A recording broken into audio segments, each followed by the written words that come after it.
World News in 5. Right now. News and developments making headlines around the world in 5 minutes. World News in 5. Here on Radyo Pilipinas World Service.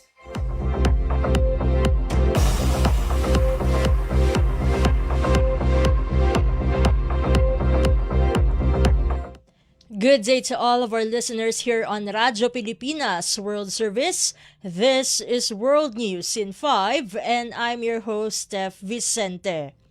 United States President Donald Trump on Tuesday defended the human cost of the war with Iran by comparing U.S. military casualties to those from past conflicts. In a post on Truth Social, the CNN reports, U.S. President Trump listed several wars, their duration, and the number of American service members killed, arguing that losses in the Iran conflict are significantly lower. He referred to the current fighting as the Iran military conflict, noting that 18 U.S. troops have died over 4 months. President Trump contrasted that with larger high death tolls in wars such as Vietnam, Iraq, and Afghanistan, which lasted years or decades. While he did not cite sources, the figures he shared generally align with Defense Department data, though some designations differ. The remarks come as U.S. Defense Secretary Pete Hegseth and top military officials testify before Congress to seek additional funding for the ongoing conflict.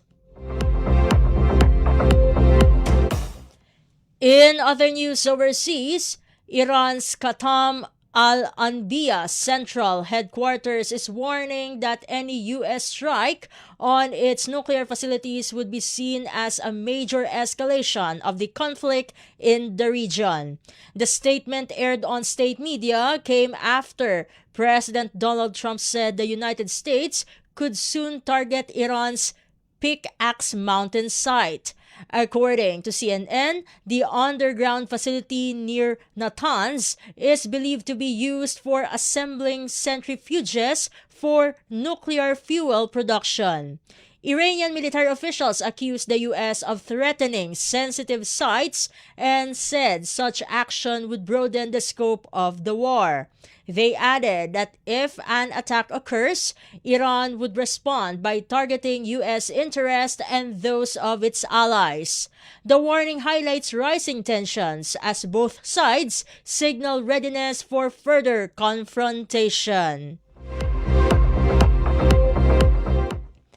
And finally, Ukrainian President Volodymyr Zelensky has dismissed Army Chief Alexander Syrskyi just days after removing Defense Minister Mikhailo Fedorov in a shake-up that sparked protest. According to BBC News, reports indicate the two officials had been in conflict, contributing to the leadership changes. Syrskyi, seen by some as a traditional commander, has been replaced by General Mikhailo Drapati, a younger and widely respected battlefield leader. Ukrainian President Zelensky thanks Syrskyi for his service, including helping defend Kiev during the early days of Russia's 2022 invasion.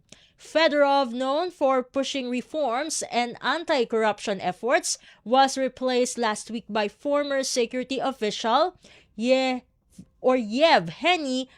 Kamara. President Zelensky said he has offered Fedorov another senior government role, though it is unclear if it has been accepted. And that concludes today's edition of World News in 5. For Radyo Pilipinas World Service, this has been Steph Vicente. Good day and stay safe, everyone.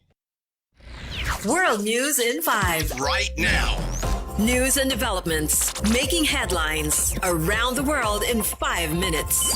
World News in 5. Here on Radyo Pilipinas World Service.